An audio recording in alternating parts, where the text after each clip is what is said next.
স্বর্গীয় অর্ণব সেনের স্মৃতিতে দুর্গাপুর এবিএল পূর্বাঞ্চলের বিশেষ রক্তদান শিবির 50 জনেরও বেশি মানুষের রক্তদান। স্বর্গীয় অর্ণব সেনের স্মৃতির উদ্দেশ্যে দুর্গাপুরের এবিএল পূর্বাঞ্চলের উদ্যোগে এবং দুর্গাপুর মহকুমা হাসপাতালের ব্লাড ব্যাংকের সহযোগিতায় একটি বিশেষ স্বেচ্ছায় রক্তদান শিবিরের আয়োজন করা হয়। মানবিক এই উদ্যোগে এলাকার মানুষের স্বতঃস্ফূর্ত অংশগ্রহণ লক্ষ্য করা যায়। আয়োজকদের পক্ষ থেকে জানানো হয়েছে, শিবিরে প্রায় 50 জনেরও বেশি স্বেচ্ছায় রক্তদান করেন। সংগৃহীত রক্ত দুর্গাপুর মহকুমা হাসপাতালের ব্লাড ব্যাংকে জমা রাখা হবে, যা প্রয়োজনে রোগীদের চিকিৎসায় ব্যবহার করা হবে। অনুষ্ঠানে উপস্থিত ছিলেন দুর্গাপুর পূর্বের বিধায়ক শ্রী চন্দ্রশেখর বন্দ্যোপাধ্যায়। এছাড়াও উপস্থিত ছিলেন এবিএল পূর্বাঞ্চলের সদস্য, এলাকার বিশিষ্ট ব্যক্তিবর্গ, স্থানীয় বাসিন্দা এবং শিবিরের উদ্যোক্তারা। উপস্থিত অতিথিরা স্বেচ্ছায় রক্তদাতাদের উৎসাহিত করেন এবং এই ধরনের সামাজিক উদ্যোগের প্রশংসা করেন। রক্তের ঘাটতি মেটাতে এবং সাধারণ মানুষের মধ্যে স্বেচ্ছায় রক্তদানের গুরুত্ব তুলে ধরতেই এই শিবিরের আয়োজন করা হয়েছে বলে আয়োজকদের পক্ষ থেকে জানানো হয়। আমাদের কর্মসূচি আজকে রক্তদান শিবির পূর্বাঞ্চল এবিএল পূর্বাঞ্চলের পরিচালনায়, যেটা এই রক্তদান শিবিরটা আমরা কালী পুজোর সময় করতাম বিগত বেশ কয়েক দশক ধরে। কিন্তু আমাদের একজন সদস্য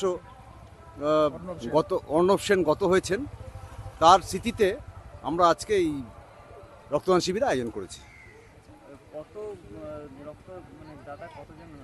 এখন পর্যন্ত সম্ভবত 10-12 জন হয়েছে মনে হয় আমার, আমি ঠিক রেকর্ডটা জানি না। 40 থেকে 45 জনের মতো টার্গেট আছে, 40 থেকে 50-এর মধ্যে হতে পারে।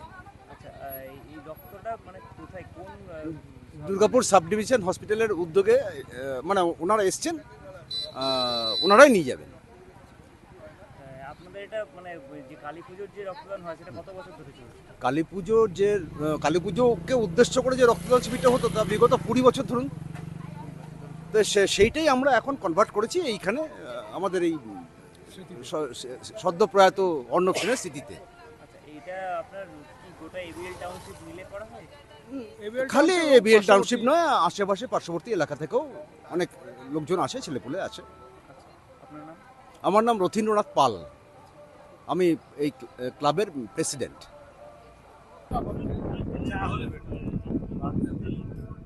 অর্ণব আমার খুব ঘনিষ্ঠ এবং পরিচিত ছেলে। এখানে সৌভিকরা আছে, ওরা অর্গানাইজ করেছে ব্লাড ডোনেশন ক্যাম্প, পরিবারকে সাথে নিয়ে। পুরো পূর্বাঞ্চলে যে কালী পূজা হতো, সেই কালী পূজা যারা অর্গানাইজ করতেন তাদের মধ্যে অর্ণব অন্যতম। একটা বিশেষ ঘটনার ক্ষেত্রে তার জীবনহানি ঘটে, তখন থেকে এখানকার যে পূর্বাঞ্চল কালী পূজা কমিটি তারা অর্ণবের স্মৃতিতে রক্তদান করে। এবছরও তারা কন্টিনিউ করছেন। যারা রক্তদাতা তাদের হাতে বিশেষ স্মারক, গাছের চারা, সার্টিফিকেট তুলে দেওয়া হলো এবং প্রায় 20টার মতো ইউনিট এখান থেকে আজকে ডোনেট করা হচ্ছে।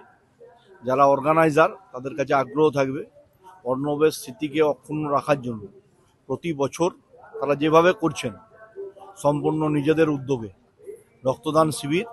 এই রক্তদান শিবিরের মাহাত্ম্য অনেকটাই। বিশেষত্ব রক্তদান শিবিরের একটাই, যে মহকুমা আমাদের যে দুর্গাপুর মহকুমা ব্লাড ডোনার্স যারা অর্গানাইজ করেন তারা জানেন যে মহকুমা হাসপাতালে এই ডেটটা রেজিস্টার থাকে যে অর্ণবের স্মৃতিকে রক্ষা করা, তার সাথে এখান থেকে 20 ইউনিট ব্লাড প্রতি বছর আমরা পাবো। এই যে জিনিসটা কন্টিনিউ করছেন, এটাই সবথেকে বড় বিষয়। Bureau report, news বঙ্গলেখনী।